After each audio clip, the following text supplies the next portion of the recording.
Je tiens à remercier l'historiale Jeanne d'Arc, l'Université de Rouen et Boris Bove de m'avoir invité à présenter mes travaux ici, puisqu'en fait, c'est relativement rare dans une vie de chercheur de pouvoir parler en quelque sorte sur les lieux du crime, en tout cas dans un lieu qu'on a longuement étudié. Pour coller au lieu, je vais donc concentrer ma présentation sur certains aspects de la vie à l'hôtel archiépiscopal de Rouen à la fin du Moyen-Âge, et notamment dans la seconde moitié du XVe siècle, en interrogeant plus particulièrement la notion de développement durable, et ça sera les 3 temps de ma présentation. Je vais revenir brièvement sur Rouen pour que tout le monde voit de quelle période je parle, et puis ensuite, on s'intéressera plus longuement à la vie à l'hôtel archiépiscopal. Donc, la situation politique, économique et sociale influe bien entendu sur la vie rouennaise et donc évidemment sur celle de l'hôtel archiépiscopal. Comme vous le savez, la fin du Moyen-Âge est caractérisée par la guerre de Cent Ans, entamée en 1337 et marquée par de multiples rebondissements. À partir du XVe siècle, la Normandie est particulièrement impliquée puisque les Anglais y débarquent en 1415 et que la ville de Rouen est assiégée. Elle finit par se rendre en 1419. Elle est désormais administrée par les Anglais, ce qui explique la tenue du procès de Jeanne d'Arc et son exécution, ici en 1431. Il faut pour autant se garder d'une vision catastrophiste de cette période. Les relations entre Normands et Anglais sont complexes, voire intéressées pour certains individus, et le commerce reprend relativement rapidement, puisque la ville est un maillon de redistribution essentiel entre le littoral et Paris et toutes les villes qui se trouvent le long, dans l'intervalle. Je rappelle que Paris, à cette époque, est dans la sphère d'influence anglo-bourguignonne. Je ne vais pas revenir sur le rôle de Jeanne d'Arc, je vous laisse visiter l'historial. Ce qui est vraiment intéressant pour notre période, c'est le rôle de carrefour commercial essentiel qu'occupe Rouen, puisque cela a des conséquences directes sur la vie de ses habitants. On trouve à Rouen toutes sortes de produits qui viennent des campagnes alentours, comme d'horizons plus lointains. Et donc, c'est un espace de consommation des produits, mais aussi de redistribution. Et ce constat, il est partagé dès la fin du Moyen-Âge par des visiteurs. Là, on a un exemple de Jérôme Münzer, qui est un Allemand qui fait, on pourrait dire, avec anachronisme du tourisme à la fin du XVe. En mars 1495, il arrive à Rouen et il écrit ceci. « Nous arrivâmes à cette belle et vénérable ville de Rouen, qui est située à 28 lieues de Paris, soit 2 jours de voyage. Rouen est une ville renommée pour sa beauté, capitale de la Normandie. 3 avantages confèrent à la ville une situation unique. Tout d'abord la Seine, par laquelle bien des marchandises sont amenées de Paris et d'ailleurs, du vin, du bois, du gypse. D'autre part, de nombreux vaisseaux de 200 tonneaux, nous en vîmes plusieurs, remontent depuis la mer et apportent des produits maritimes d'Angleterre, d'Espagne, du Portugal ou de Flandre. Le deuxième avantage est la richesse du terroir. Dans la cité, il y a beaucoup d'établissements de commerce pour les marchandises de toutes sortes et aussi beaucoup de halles et de maisons où l'on offre tout ce qui peut se vendre. On fait surtout à Rouen des étoffes qui sont vendues dans le monde entier. » Donc, c'est un constat qui arrive à la fin de notre période d'études, mais qui montre bien que le commerce est essentiel à la ville. Et ça explique ce rôle économique de Rouen, les conditions relativement clémentes de son retour dans le giron de Charles VII en 1449. C'est-à-dire que la ville n'est pas détruite, elle n'est pas fortement punie, parce qu'elle est essentielle à la reprise économique, et donc on ne peut pas trop l'affaiblir. C'est d'ailleurs le choix que fait la municipalité de Rouen. Dès 1454, cette miniature, elle est très connue, mais elle est vraiment faite au sortir de la guerre de Cent Ans pour la municipalité de Rouen, qui choisit de faire à nouveau enluminer un livre d'Aristote et qui met en avant l'importance du commerce dans la vie quotidienne des Rouennais et des Rouennaises.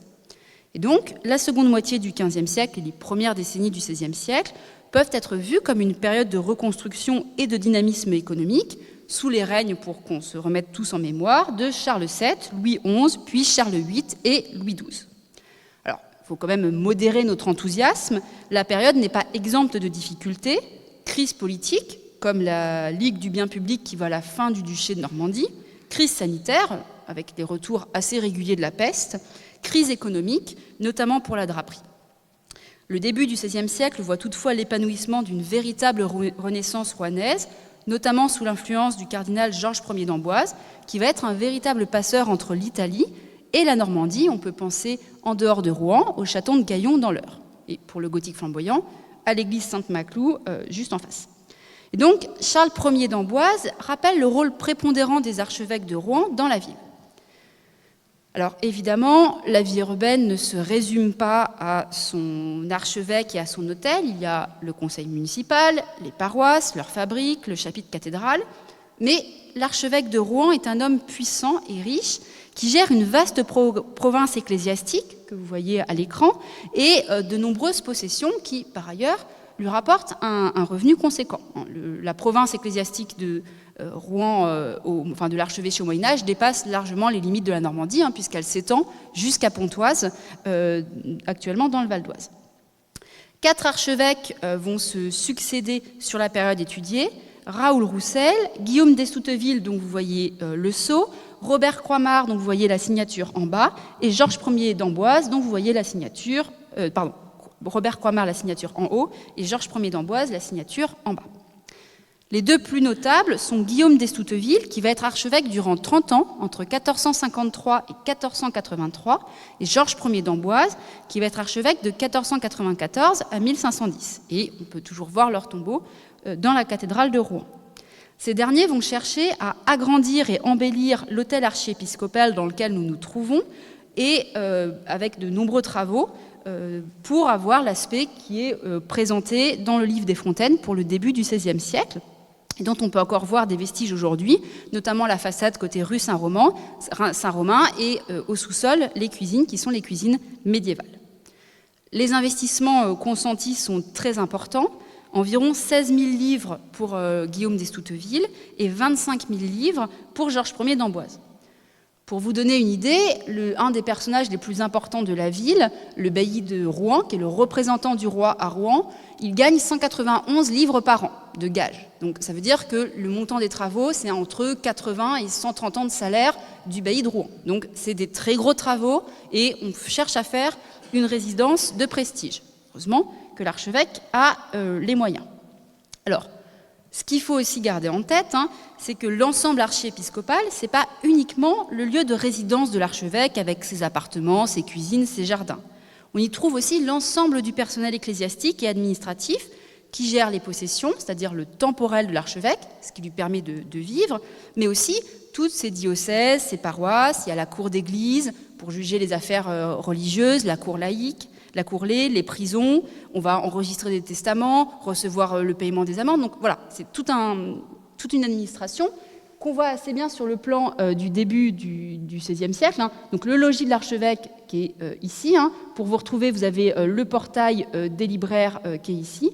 Et puis là, vous avez la cour d'église, c'est-à-dire un bâtiment où on rend la justice de l'archevêque. Donc voilà, ce n'est pas uniquement que les appartements de l'archevêque quand on parle de l'hôtel archiépiscopal. Alors, l'intérêt pour la seconde moitié du XVe siècle, c'est que ces prélats sont aussi cardinaux à Rome pour 2 d'entre eux, c'est-à-dire Georges d'Amboise et Guillaume d'Estouteville sont cardinaux, et donc en fait, ils ne sont quasiment jamais là. En 30 ans d'archiépiscopat, Guillaume d'Estouteville ne résidera qu'une fois à Rouen, quelques mois, en 1454-1455. Pour 16 000 livres de travaux, ce n'est pas très rentable, mais ça a un intérêt pour l'historien, parce que cet éloignement fréquent de l'archevêque va permettre d'avoir une riche production documentaire, parce qu'il y a nécessité d'administrer la province à distance, donc ça va produire beaucoup d'écrits très détaillés, et donc ça va faire le bonheur des historiens et des historiennes. Donc le plan tel qu'il est proposé au début du XXe siècle, il est inversé, la rue Saint-Romain est en haut par rapport au plan au livre des Fontaines, le jardin et, pareil, les différents bâtiments. Ce que nous avons pour connaître la vie à l'hôtel archiépiscopal de Rouen, outre les murs, ce sont des sources que j'ai essentiellement dépouillées dans le cadre de ma thèse. Les sources, c'est des comptes, c'est-à-dire qu'on va enregistrer toutes les recettes faites par l'archevêque et surtout toutes les dépenses. Au Moyen-Âge, on appelle ça des mises. Et c'est surtout sur les dépenses que je me suis concentrée, parce qu'on a de manière quasiment continue entre 1449 et le début du XVIe siècle, tout ce que dépense l'archevêque. Des salaires, des achats de combustible, de boissons, d'alimentation, les travaux de réparation, les frais de change quand on lui envoie de l'argent en Italie. À chaque fois, c'est très précis. Et donc ça permet de connaître le bruit d'une brouette, comme d'un torchon, comme d'un cheval, comme d'une échelle, et ça c'est très précieux. Les registres comptables sont élaborés une fois l'année finie, c'est-à-dire qu'on garde en gros tous les brouillons et puis on fait un registre propre. Et l'année comptable commence à la Saint-Michel, c'est-à-dire au mois de septembre de chaque année. Et donc ces données, après un patient travail de lecture et de dépouillement, permet de reconstituer certains aspects de la vie au sein de l'autel archiépiscopal, et parfois la possibilité de le confronter à d'autres sources architecturales, archéologiques ou iconographiques. Et donc, maintenant qu'on a tous le cadre, je vous propose de passer à la vie à l'autel archiépiscopal, puisque, je vous l'ai dit, une foule de personnes variées travaillent à l'autel, et ce, même en l'absence de son propriétaire. C'est-à-dire que ce n'est pas parce que l'archevêque n'est pas là qu'il n'y a personne. C'est même tout l'inverse. Il y a à la fois des clercs qui administrent la province, mais il y a aussi des laïcs qui appartiennent à tous les corps de métier, et leur présence au sein de l'autel va obéir à différents mécanismes. On a des travailleurs qu'on pourrait qualifier de ponctuels, qui viennent pour des travaux d'entretien, de réparation, de livraison. Ils sont maçons, plombiers, plâtriers, et ils sont rémunérés soit à la journée, soit à la tâche, par exemple, il faut réparer un mur, soit à la quantité ou à la pièce, c'est le nombre de boîtes amenées ou le nombre de pieds de gouttière installés. Ces travailleurs sont particulièrement sollicités lors des phases de travaux dont je viens de parler. Ils participent du coup à l'insertion de l'autel dans les structures sociales et économiques de la ville. Lorsqu'ils sont rémunérés à la journée, les travailleurs, et notamment les travailleurs du bâtiment, ont des salaires du même ordre de grandeur que ceux ailleurs dans la ville, c'est-à-dire autour de 4 sous 6 deniers, par exemple, pour un maçon. Ce n'est pas un service qui est exclusif pour l'archevêque. En fait, ils sont employés. Alors, très souvent, comme quand même les conditions de travail sont bien, ils reviennent. Donc, on les retrouve régulièrement dans les comptes. Mais on les retrouve aussi dans les comptes de la ville, sur d'autres chantiers. En revanche, il y a des personnes qui sont employées au service de l'archevêque. On dit alors qu'ils sont gagés et ils reçoivent un salaire annuel, en plus d'avantages en nature, puisqu'ils sont nourris, vêtus et parfois même logés. Une hiérarchie très nette s'observe entre les personnes gagées. D'un côté, vous avez les clercs, ceux qui administrent, comme le trésorier, donc la personne qui fait les comptes, ou le selleur de l'archevêque. Alors eux, ils gagnent plus de 40 livres par an, c'est ce que vous avez au tableau. Donc voilà, ça le met dans la même catégorie de personnes que justement le bailli ou le capitaine de la ville de Rouen, c'est-à-dire des gens qui, effectivement, ont un certain prestige. Et puis, vous avez toutes les petites mains de l'archevêché qui, elles, gagnent moins de 10 livres par an, en général autour de 8 à 10 livres. Et c'est les lingères, le cuisinier, le palefrenier, la concierge, le portier, voilà. Tous ces gens qui permettent à l'autel d'être entretenu. Alors, être au service de l'archevêque, c'est bien, surtout quand vous êtes gagé, ça vous fait un revenu annuel. Et ça a d'autres avantages. Ça permet de placer des membres de sa famille, ce qui garantit une augmentation des revenus du foyer. En effet, rares sont les métiers qui s'exercent seuls, et on trouve souvent dans les comptes des valets, des apprentis, et ainsi de suite. Pour repérer une famille dans les comptes, c'est un peu plus compliqué, mais on a quand même des indications. Par exemple, le geôlier des prisons archiépiscopales travaille en famille avec son fils qui l'aide aux prisons. On a même un spécialiste sur la seconde moitié du XVe siècle, c'est Guillaume Languedore. Alors lui, il crée carrément une dynastie au service de l'archevêque. Il apparaît pour la première fois dans les comptes en 1449 en tant que boulanger. Il est chargé de cuire le pain de l'archevêché. Il parvient en 1461 à faire embaucher sa fille, Guillemine, comme lavandière de l'hôtel. Alors, la situation doit être quand même relativement intéressante, puisque le père reste plus de 20 ans au service de l'archevêque, tout comme la fille. Donc on est vraiment dans plutôt la sécurité de l'emploi. Mais ça ne s'arrête pas là, puisque l'ensemble du réseau familial semble profiter de cette situation. Marion Languedore va succéder à Guillaume Languedore. Alors, on ne sait pas si c'est son fils ou pas, mais en tout cas, c'est clairement un membre de sa famille. Et quand lui-même abandonne le poste au début des années 1480, c'est un autre Languedore, Guillaume Languedore, peut-être le fils ou le petit-fils du premier, qui reprend la charge. Donc, en gros, tout le 15e, il y a la famille Languedore dans la place, ce qui est quand même financièrement intéressant. Autre élément, c'est le travail féminin, qui est loin d'être négligeable, mais qui n'est pas toujours perceptible dans les sources.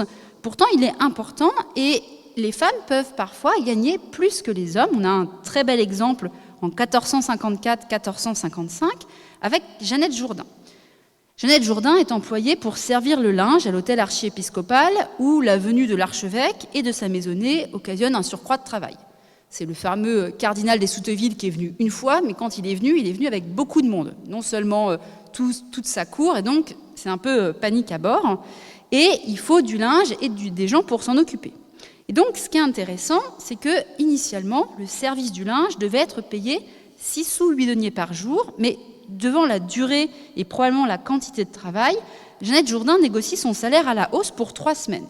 Alors que le trésorier escomptait lui payer seulement 50 sous par semaine, soit quand même plus déjà de 7 deniers par jour, elle réclame d'être payée 60, c'est-à-dire 8 deniers 6 sous par jour.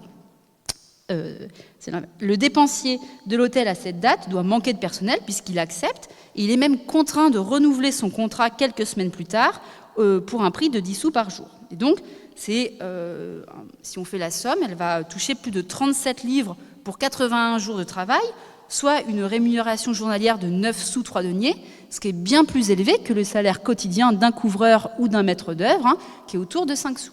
Donc, on voit bien qu'on a des travailleuses féminines avec une forte capacité de négociation et probablement des compétences qui, en voyant que la situation est un peu bouchée, peuvent tout à fait tirer leurs épingles du jeu. Il existe aussi, toujours dans ce même hôtel, des possibilités intéressantes d'ascension sociale, comme le montre la carrière du commis de cuisine nommé Robinet. Alors, ce dernier apparaît pour la première fois dans les contes en 1455. Il est alors nommé le petit Robinet de la cuisine. Je veux dire que la première fois que j'ai vu ça dans les contes, je n'ai pas tout de suite compris de quoi il s'agissait. Mais il ne reçoit pas de gage. Il est vêtu aux frais de l'archevêque. Et ça semble traduire un statut d'apprenti car il est très jeune. Déjà, on l'appelle le petit Robinet. Et puis, en 1460-1461, il n'a pas de chance, il tombe malade. Et du coup, heureusement, l'archevêque, qui est quand même un employeur sympa, le fait soigner. Mais il est suffisamment jeune pour que l'argent soit remis à son père. Et donc, voilà, ça traduit aussi le fait qu'on est probablement sur un jeune travailleur. Pour autant, il ne se décourage pas et il finit par accéder au statut de cuisinier en chef. Il reçoit alors un salaire de 12 livres, tandis qu'on engage un autre petit queux dont on ne connaît pas le nom. Ce qu'on voit aussi avec cet exemple, c'est que la somme dépensée, plus de 8 livres, est importante et donc ça souligne bien les avantages qu'il y a à travailler pour l'archevêque. On vient de le voir, être employé au palais, c'est la sécurité de l'emploi, la possibilité de placer des membres de sa famille, et en plus d'être nourri, vêtu et logé. Nourri et vêtu, c'est important parce que ça coûte cher. On a regardé l'étude des dépenses ordinaires de l'hôtel archiépiscopal pour voir combien est-ce que ça coûtait de manger chaque jour, et c'est entre 10 et 15 deniers, juste pour la nourriture. Et si on rajoute la boisson, on arrive à une moyenne de 16 à 17 deniers par jour. C'est-à-dire une somme assez importante. Et en plus, ils reçoivent des épices à intervalles réguliers. Donc les épices, c'est vraiment un mets de prestige. Donc probablement pour les étrennes, ou une fois par an, le personnel de l'hôtel archiépiscopal est pourvu en épices, ce qui est quelque chose d'appréciable. L'avantage le plus conséquent, c'est la fourniture de vêtements et de chaussures, puisque le tissu, plus que la confection, coûte cher, notamment pour les draps de laine. En fait, une aune, donc une mesure de drap, c'est quelques jours de travail, et l'intégralité du drap, c'est une année complète de labeur pour un homme de bras, c'est-à-dire le plus bas de l'échelle salariale. Et pour faire un vêtement, il faut entre 2 ou 3 zones de tissu pour les vêtements qui sont dits courts, un peu sur ce modèle que vous voyez ici ou ici. Mais par contre, dès que vous passez sur des robes qui sont un peu longues, eh bien, on est à 6 aunes, voire plus. Et l'archevêque se fait faire une chape prestigieuse pour servir à l'église qui coûte plus de 57 livres, donc plus d'une année de travail, pareil pour un ouvrier de bois. Donc en gros, si on doit résumer, à la fin du Moyen-Âge, les plus riches se parent de vêtements nécessitant une importante quantité de tissus de grande qualité, souvent de la laine, tandis que les bourses les plus modestes privilégient des vêtements plus courts, moins amples et dans des draps ou des draps plus communs ou carrément des tissus de lin, voire des tissus d'ortie, mais là c'est vraiment quand vous n'avez pas beaucoup de moyens. Et donc les prix des différents vêtements de l'hôtel archiépiscopal témoignent de ces pratiques, puisque tout le monde reçoit des vêtements, mais on a quand même une différence de prix. Par exemple, justement, le dénommé robinet est vêtu pour un peu plus de 4 livres, alors que le dépensier de l'hôtel, lui, est vêtu pour 3 à 4 fois plus cher, puisque sa robe avec doublure et chapeau assorti revient à plus de 10 livres. Donc, ce que je veux vous dire en évitant le plus de chiffres possible, c'est qu'en fait, les avantages en nature, c'est loin d'être négligeable. Si on regarde à quoi correspond, on va dire, les dépenses et les recettes, on va dire fictives, enfin théoriques, d'un valet de bras dans la seconde moitié du XVe siècle, eh bien, on voit bien, donc en marron foncé, vous avez son salaire. La part la plus importante, c'est les dépenses alimentaires. Et le deuxième poste de dépense, c'est le vêtement en violet. Le loyer, c'est assez acceptable. Et puis, en jaune, mais ça n'apparaît pas, c'est les combustibles, c'est-à-dire les chandelles et le bois. Donc, les travailleurs de l'archevêque, ils économisent sur le vêtement et sur les dépenses alimentaires. Et donc, c'est effectivement des conditions de travail qui sont très intéressantes. Alors, c'est des conditions de travail très intéressantes, mais avec des nuances, et c'est ça qui est intéressant, on y respecte la hiérarchie. Il est important pour les hommes et les femmes du Moyen-Âge que chacun reste à la place qui lui est assignée. Il convient ainsi de paraître et de consommer selon son état, selon la logique du ni trop, ni trop peu. Trop peu, si l'on est fortuné, ne permet pas de montrer son rang, tandis que paraître au-dessus de son groupe social est péché d'orgueil. On a un bel exemple en 1508, puisque le poète de la querelle des dames de Paris, Rouen, Milan et Lyon place ces mots dans la bouche des Parisiennes. « Tout chambragué, vous en faites métier, où point d'honneur n'avait parole plate, car la femme d'un pauvre savetier, d'un lunetier, d'un cloutier ou gantier, dedans Rouen à robe d'écarlate, cessez ce train, le grand état vous gâte, et advisez de vous bien gouverner, trop grand orgueil ne peut longtemps régner. » Donc, c'est absolument pas un compliment. Les Parisiennes reprochent clairement aux Rouennaises de s'habiller largement au-dessus de leurs conditions sociales. Et donc, la différenciation sociale par le vêtement est bien connue, mais elle prend d'autres formes, particulièrement au sein de l'hôtel archiépiscopal, avec les boissons. Les entrées de compte concernant les breuvages sont parmi les plus nombreuses des comptabilités. On y trouve du vin, du cidre, du poiré, de la bière et de la cervoise.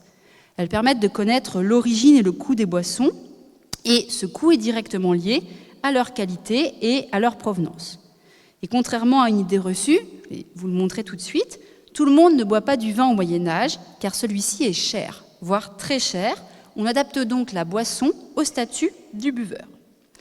Si on regarde ce graphique, on constate que les produits les moins chers, c'est les deux courbes du bas, c'est le cidre en bleu et le poiré en vert.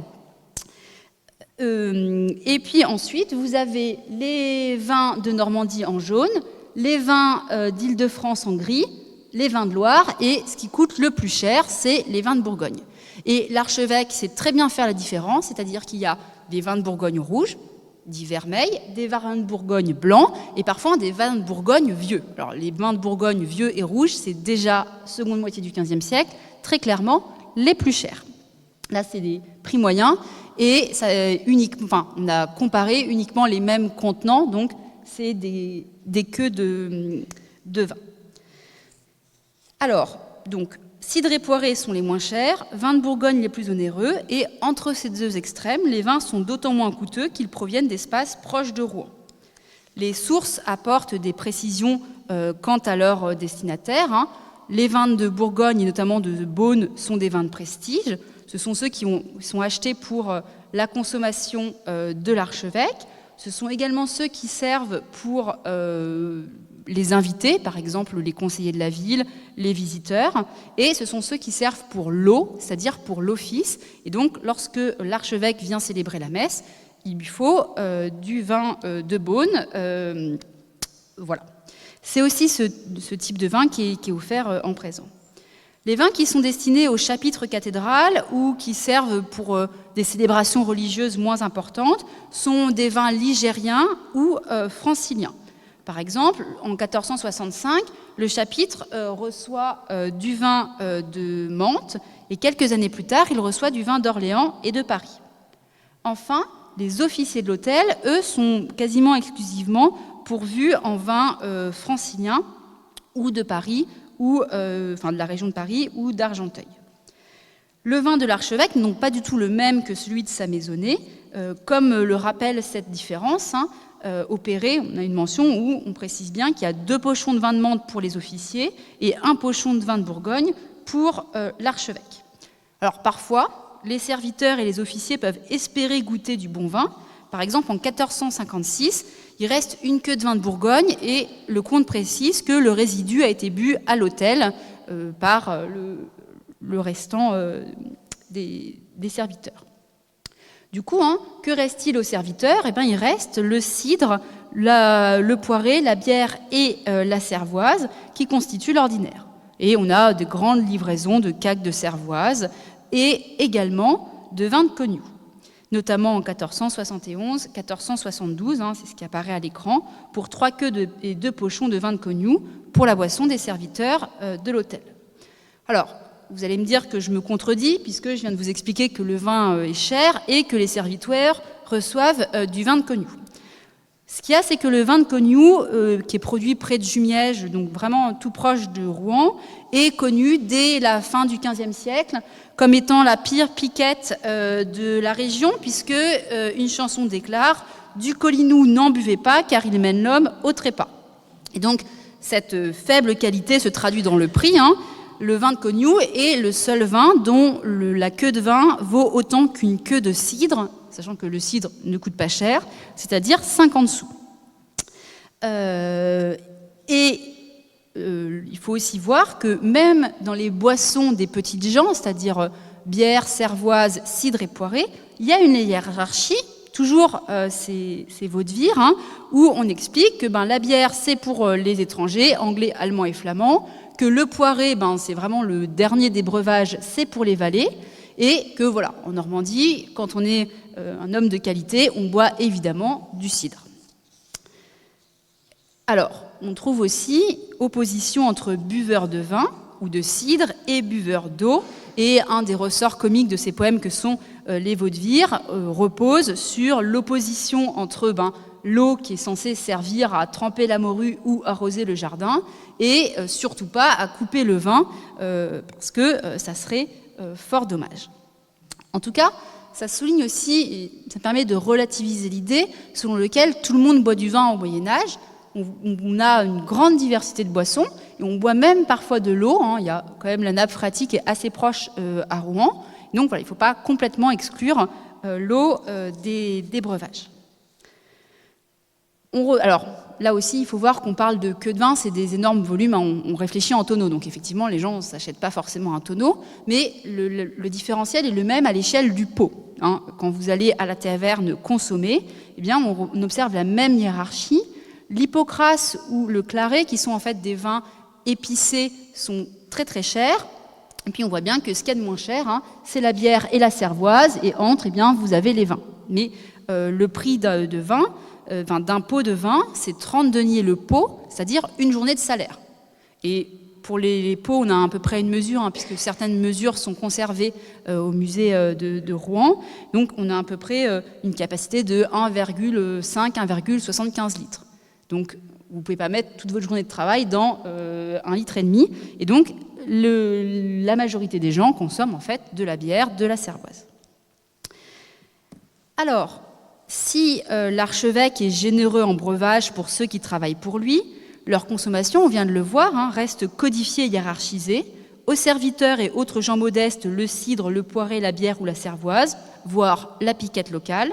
Aux officiers, le vin issu des proches vignobles franciliens et normands. À l'archevêque et au clergé, les vins plus lointains, notamment les vins de Beaune et d'Anjou, dont le coût est beaucoup plus élevé, et ça c'est dû notamment au transport. Les dépenses de fonctionnement de l'hôtel archiépiscopal sont donc considérables, compte tenu des lieux qu'il faut entretenir, du personnel. Pour autant, ces dépenses sont soigneusement effectuées pour éviter tout gaspillage, et j'arrive donc à mon troisième temps.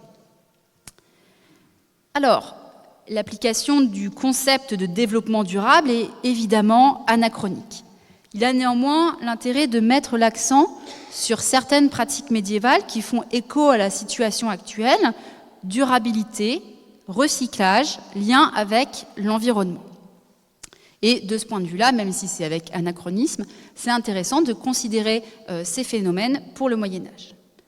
On l'a vu en entrée, Rouen reçoit des produits de tous les horizons, de France, d'Europe et même de Turquie, puisqu'au milieu du XVe siècle, le conseil municipal de Rouen fait venir à grands frais un tapis de Turquie qui transite via les Flandres avant enfin d'arriver à Rouen. Toutefois, et c'est un aujourd'hui des enjeux du développement durable, eh bien, on privilégie aussi ce qu'on pourrait appeler les circuits courts et le local. Et pour cause, l'archevêque possède de très nombreuses terres en Normandie. Le principe, c'est que l'Église doit vivre du sien, et donc l'archevêque a des terres qui lui donnent des revenus, qui lui permettent de vivre. Et vous avez vu l'étendue de la province ecclésiastique de Rouen. L'archevêque de Rouen est riche. C'est pour ça que c'est un poste convoité au Moyen-Âge, comme d'autres charges d'archevêque, parce que ça permet d'avoir des revenus confortables. Alors, les revenus de l'archevêque, ils sont souvent versés en nature. Et ça, on le retrouve dans les comptes, c'est-à-dire que vous avez des recettes en sous, en livres et en deniers, et de temps en temps, vous avez une recette en nature. Donc vous avez qui apparaissent dans les comptes 2 chapons, un agneau, voilà. Et évidemment, ces recettes en nature, elles sont consommées. Par exemple, les chapons, ils arrivent vivants à l'hôtel archiépiscopal. On les met dans la basse-cour archiépiscopale parce que ça doit être un palais, bien, sont également attestés dans les comptes une basse-cour avec des oiseaux, on va dire, plutôt pour la cuisine, c'est-à-dire des poules et ainsi de suite, et puis des oiseaux d'ornement qui, eux, sont dans une volière à côté, c'est-à-dire notamment des paons et des cygnes. Le cygne pouvant être ornemental et finir en cuisine également. Et ça, on sait qu'ils sont nourris et entretenus parce qu'on a les achats de grains pour justement cette basse-cour et cette volière. Donc, les chapons arrivent, ils sont, on va dire, un peu engraissés, et puis évidemment, au bout d'un temps, ils passent de la basse-cour à la cuisine pour être utilisés par le cuisinier. Les revenus en nature, c'est évidemment tout le blé qui provient des terres cultivées. Et donc, de ce point de vue-là, on le voit aussi très bien dans les comptes, puisque le boulanger de l'hôtel n'achète jamais de farine. En fait, il est uniquement payé pour la fabrication du pain et la cuisson du pain. Dans d'autres comptabilités, par exemple celles de la ville, le cuisinier, les dépenses en pain, on voit la dépense pour l'achat de la farine, la fabrication du pain et la cuisson. La cuisson, c'est loin d'être anecdotique, il faut du combustible, c'est un peu la même problématique qu'aujourd'hui, et ça coûte cher. Et donc, du coup, voilà, ça rentre dans le prix du pain. À l'archevêché, on n'achète jamais de farine, les terres autour suffisent.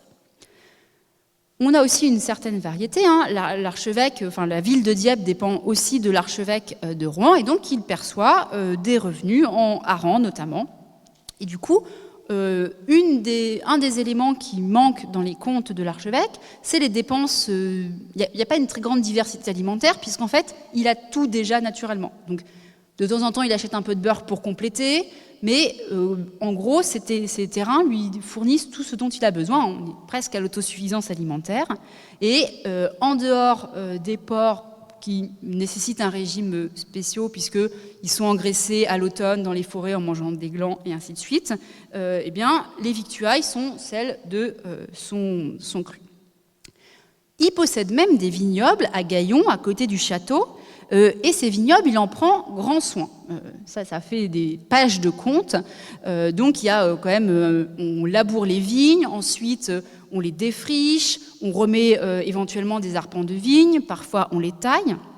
Et puis ensuite, l'archevêque fait fabriquer des tonneaux à Rouen, il les envoie par bateau jusqu'à Gaillon.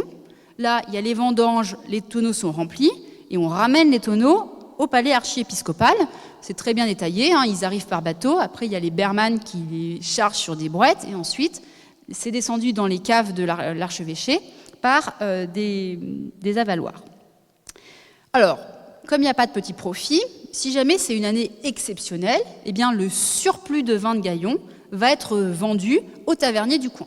Et donc on a comme ça des transactions où le trésorier de l'archevêque achète de la cervoise à la taverne locale et en échange, il lui vend du vin de Gaillon parce que lui a des quantités importantes. Alors, en revanche, pour ce qui est de l'appellation d'origine protégée, on n'y est pas encore. Hein. On y est à Rouen pour les draps, mais alors pas du tout pour le vin, puisque lorsque la récolte semble mauvaise ou pas trop bonne, comme en 1465-1466, l'archevêque fait acheter du vin dans le sud, à Gaillac, pour mélanger avec le vin de Gaillon, pour, tel que c'est mis dans les comptes, lui donner des couleurs et soutenir les vins de Gaillon. Donc on est plutôt sur un assemblage dont le goût n'est pas tout à fait défini. Voilà pour l'autoconsommation. Et puis, le dernier élément, c'est les jardins du palais, qui sont certes des jardins d'agrément. Hein. Celui de Georges Ier d'Amboise est décrit comme un agencement de fontaines, d'allées, d'éléments décoratifs. On sait qu'il paye même pour avoir une licorne et un cerf en treilles métalliques qui sont censés être le clou du spectacle de son jardin. Mais on ne peut pas exclure qu'une partie soit plantée d'arbres fruitiers ou de plantes comestibles, comme c'est le cas pour les jardins de l'hôtel de ville à la même époque, ou comme c'est le cas, là c'est pas du tout les jardins de l'archevêque, hein, c'est ceux de Saint-Lô, mais voilà, ça vous donne une idée de ce que peut être un jardin en ville, à la fois d'agrément mais aussi nourricier, à la fin du Moyen-Âge. Et pareil, hein, on est sur un cercle vertueux, puisque lorsque l'étable est curée du fiance, c'est-à-dire du fumier par les palefreniers, eh bien, on sait que ceux-ci prennent leur petite brouette et vont l'amener dans le jardin pour fertiliser. Enfin, dernier pilier du développement durable, hein, il faut éviter le gaspillage et la surconsommation. Et on doit dire que de ce point de vue-là, l'hôtel archiépiscopal est absolument exemplaire. L'entretien et les réparations touchent tous les secteurs de la vie quotidienne, de la cuisine à l'église. Il s'agit de faire durer pour éviter un nouvel achat ou restituer le lustre d'antan. Les sources usent d'un vocabulaire varié de l'entretien et de la réfection. On brunit, on émolit, on nettoie, on change, on refait, on rhabille, on refond, on remoule, on répare ou on remet à point. Ces occurrences sont très variées et touchent aussi des domaines très variés. Alors, on le sait bien aujourd'hui, prolonger la durée de vie d'un objet est le meilleur moyen d'éviter de devoir en racheter un autre. Cette pratique se joue à deux niveaux. Il faut d'une part un entretien régulier et d'autre part réparer lorsque c'est possible.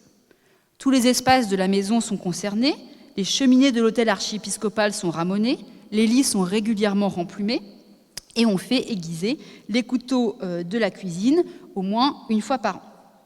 On voit bien hein, que le rémoulage coûte beaucoup moins cher que l'achat de couteaux neufs. Et donc cette attention portée à la durabilité des objets marque bien la conscience de leur coût et traduisent des préoccupations économiques. Hein. Ça concerne tous les sous de port. On fait réparer le seau du puits qui est cassé en deux. On refait les banquettes de l'hôtel qui sont elles aussi cassées. On répare la brouette à fumier quand c'est possible. Hein, et cette mention elle est intéressante puisque on commence par acheter la brouette, ça coûte 8 sous. Puis visiblement, elle a des petits problèmes, et on la fait réparer, et ça coûte que 2 sous. Donc on voit bien tout l'intérêt de faire des réparations. Et puis les réparations, elles sont particulièrement intéressantes pour les produits onéreux, c'est-à-dire le textile. Hein. Un pourpoint, ça coûte en moyenne 270 deniers et sa réparation uniquement 30 deniers. Et donc, on essaye de faire durer le plus possible. Alors, il y a quand même certains biens qui se réparent mal, c'est le cas des chaussures, puisque les semelles sont en cuir, et donc elles s'usent rapidement. Donc, il faut compter 8 à 9 paires de chaussures par an par personne, mais on fait des carrelures, c'est-à-dire qu'entre-temps, on les ressemelle. Et ça, c'est aussi attesté archéologiquement, puisqu'on a des réparations qui sont nommées patins, qui sont observées sur certaines pièces, y compris des chaussures alors qui sont antérieures au 15e, mais qui ont été trouvées lors des fouilles à Rouen et qui ont été étudiées. Donc voilà, pour le 12e, 13e siècle, on observe déjà ce mécanisme. Les objets en métal sont sujets à des modifications fréquentes, il faut les raviver, et puis surtout, et ça explique aussi pourquoi on en trouve rarement en fouilles archéologiques, ils peuvent être très facilement refondus et recyclés intégralement. Et donc, on va bien utiliser du vieux plomb pour faire les gouttières, et ainsi de suite, y compris à l'archevêché. Enfin, l'idée, c'est aussi de tout utiliser, et on en a un exemple avec les porcs qui sont achetés en 1449. L'archevêque fait acheter 5 porcs, en fait ça sert à la consommation de l'autel pour toute l'année, et ce qui est intéressant, c'est que le boucher qui vend les porcs va aussi leur livrer les chandelles, c'est-à-dire ce qui est fait avec le suif de la graisse de porc, et donc voilà, il n'y a vraiment pas de perte de rien du tout, la viande directement au cellier de l'archevêque et les graisses en chandelle. Et c'est pas attesté dans les contes, mais c'est attesté par d'autres sources. Hein. On peut même utiliser les os de porc pour faire de la colle et à reliure. Et la peau détruite pour faire des registres. Donc voilà, il y a vraiment, on ne perd vraiment rien. Le réemploi est un peu plus complexe dans le cadre des bougies en cire d'abeille qui coûtent beaucoup plus cher, mais c'est fait aussi, c'est-à-dire que les bougies qui sont utilisées notamment lors des offices religieux, eh bien, la cire est récupérée, c'est ce qu'on appelle l'empirance. Elle a une décote parce qu'elle a déjà été utilisée une première fois, mais elle est refondue et resserre à nouveau. Et même au sein de la cuisine de l'hôtel archiépiscopal, il n'y a pas de petites économies puisque la chute des tissus qui provient de la confection des draps est réutilisée pour faire des essuyeurs, c'est-à-dire pour faire des torchons en cuisine. Donc, tout est rentabilisé dans les moindres détails. Et donc, ces contes médiévaux témoignent d'une volonté de ne rien gaspiller en réparant, récupérant, recyclant tout ce qui peut l'être. Ces pratiques permettent aux différents intervenants, vendeurs, acheteurs ou artisans, de faire des économies. Et on peut le visualiser de manière graphique. Hein. En bleu foncé, c'est le prix des objets neufs, et en bleu clair, c'est le coût des réparations. Par exemple, pour la vaisselle d'étain, oui, je ne sais pas si on voit, ici, on voit bien que l'achat neuf est très cher et qu'il vaut c'est beaucoup plus intéressant de réparer. Pareil pour les brouettes. Alors la brouette, ce n'est pas forcément un objet qui coûte très cher, mais là aussi, la réparation est quand même beaucoup plus rentable que l'achat neuf. Donc, ça explique qu'on ne néglige aucun aspect. Alors, si vous êtes venu à bout de réparation et de recyclage, il existe encore d'autres moyens de rentabiliser les objets, comme le marché de l'occasion, et surtout la location. En fait, on a un peu Kiloutou, Vinted et Le Bon Coin au Moyen-Âge, notamment à Rouen, ça fonctionne très bien. Peu documentées, les pratiques de location au Moyen-Âge doivent être reconsidérées. Je ne parle pas ici de la location immobilière qui est tout autre domaine, mais bien de la location d'objets et de matériel pour des circonstances ponctuelles. Il peut s'agir d'un cheval dont l'entretien est onéreux, ou d'une machine de chantier, type une grue ou un engin de levage, dont le besoin n'est que conjoncturel. En 1460, un engin de bois est loué pour servir à la construction de l'hôtel archiépiscopal au prix de 50 sous, c'est-à-dire 600 deniers. Et ça correspond à un besoin de courte durée. En revanche, plus le chantier avance, plus on se rend compte qu'on a besoin d'un tel ouvrage, et donc on en fait construire 2, quelques années après. Et on voit bien la différence entre le prix du neuf et le prix de la location. C'est... Hop. Bon, il ne marche plus. Mais vous voyez, c'est les petites grues qui sont en bas. On peut vraiment tout louer. Par exemple, la même année, eh bien, il y a la prédication contre les hérésies. On est en manque de tréteaux et d'estrades. Heureusement, on trouve à les louer pour que cette prédication s'effectue dans de bonnes conditions. Autre exemple très rentable, la location pour les animaux et notamment le cheval. Le cheval, c'est pas pour rien que on parle de chevalier, ça reste un objet de prestige durant tout le Moyen-Âge, y compris pour la fin du Moyen-Âge. Donc ça coûte très cher, plusieurs mois de travail pour un ouvrier du bâtiment, et à ce prix-là, vous n'avez pas un étalon, c'est plutôt une bonne bête bien robuste. Et donc, sa location est privilégiée pour les courtes durées. En gros, une journée de location, ça équivaut au centième du prix du cheval. Vous louez votre cheval, c'est seulement 35 deniers par jour. Je vais revenir un peu en arrière. Et surtout que le cheval, quand vous l'achetez, il faut le nourrir, le soigner, lui trouver une étape. Donc la location, si c'est juste pour faire un petit trajet, comme ici pour aller à Paris pour 10 jours, c'est plus intéressant. Il y a aussi une foule d'objets beaucoup plus communs qui sont loués, et notamment la vaisselle ou la literie. En 1454-1455, c'est un peu panique à bord. Le cardinal d'Estouteville, qui va venir pour la seule fois à Rouen, arrive. Il est cardinal, il a donc toute une cour avec lui, plus de très nombreux serviteurs. Enfin, on ne sait plus où mettre les gens tellement il y a de monde. Et du coup, le trésorier et le dépensier de l'archevêché sont quand même très très embêtés. Et donc, ils vont louer. Ils vont louer des poêles, des chaudières, des bancs, des chaises, de la vaisselle. Et surtout, ils vont... Donc, vous voyez, ils vont louer de la vaisselle. Ça peut être aussi parfois, on a besoin de louer quelque chose de prestige. Là, en l'occurrence, il faut faire honneur aux officiers du roi. On ne l'a pas forcément sous la main, donc on va louer. Et puis, toutes ces personnes qui arrivent, en 1454, il faut bien les faire dormir, et on va louer des lits. Beaucoup de lits, des couvertures, des édredons, des oreillers, du linge de table. Et on voit bien que je vais peut-être le remettre en arrière. Le rapport entre la location et le lit est très intéressant.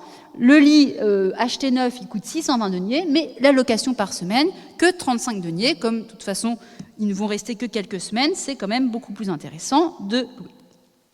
Ces différences montrent bien que les trésoriers du XVe siècle avaient une capacité d'estimer la valeur très, très précise, c'est-à-dire qu'ils savent très bien quand c'est rentable d'acheter et quand c'est plus intéressant de louer. Et donc, ils calculent au plus intéressant.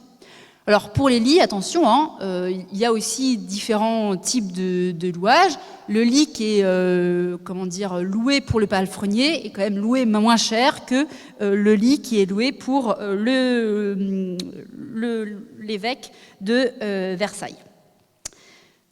Cette pratique de location, elle est fréquente, mais elle pose beaucoup de questions. Qui loue et pourquoi? Je vous donne un exemple. Les lits, il y en a 10 qui sont loués à Guillaumine Godefroy. Que fait cette personne avec 10 lits qu'elle propose à la location? Je n'ai pas la réponse. On peut se demander s'il s'agit d'objets destinés au marché de l'occasion et qui sont ainsi rentabilisés dans l'attente d'être vendus. C'est possible, par exemple, pour le linge.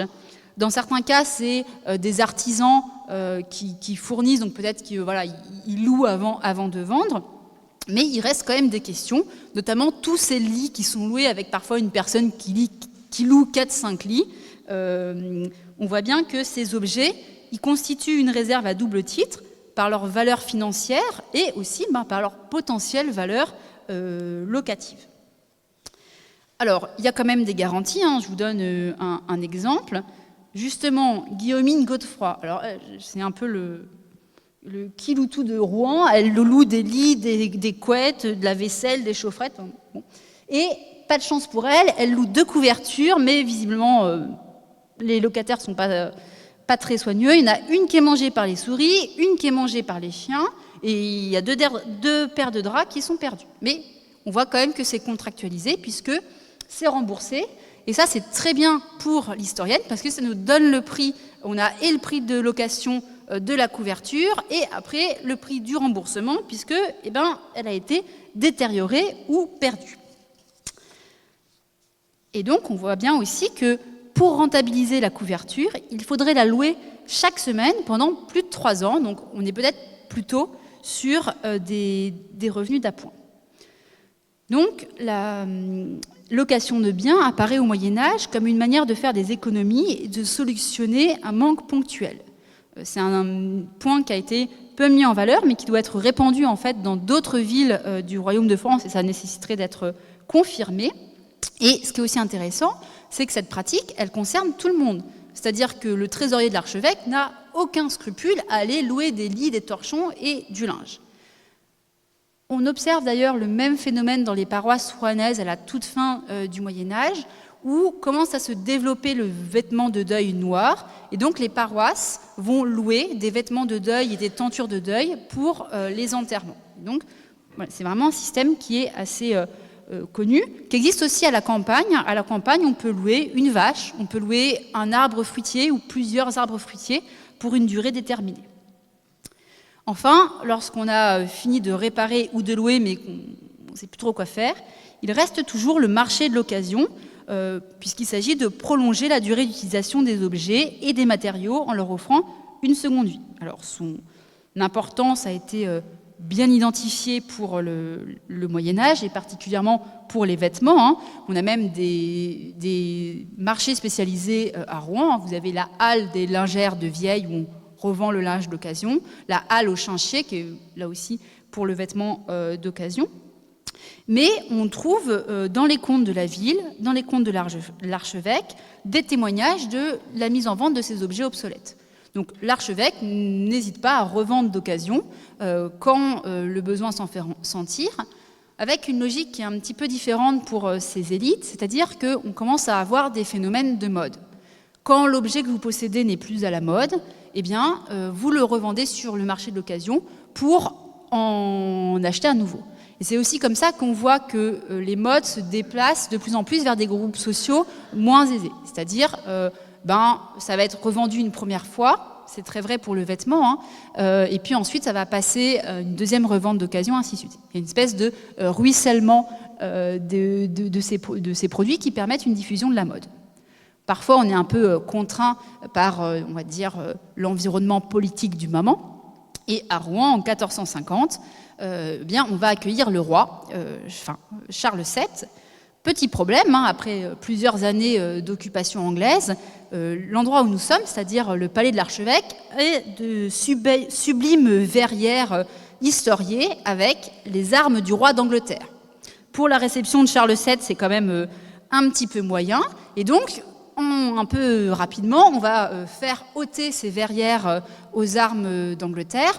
Alors, on n'a pas le temps de recommander des belles verrières, donc on va se contenter de mettre du verre blanc. Mais là, quand même, le trésorier se dit, c'est dommage, vous avez vu la taille du bâtiment, c'est quand même des quantités de verre assez importantes, pas de souci. Il les met en vente, et il y a même des gens qui lui achètent, et donc qui notent dans les recettes qu'il a gagné 20 sous en vendant les vieilles verrières aux armes du roi d'Angleterre. Donc, parfois, les circonstances politiques amènent à se débarrasser très rapidement de signes peut-être un peu encombrants. Mais ça peut être des éléments beaucoup plus communs.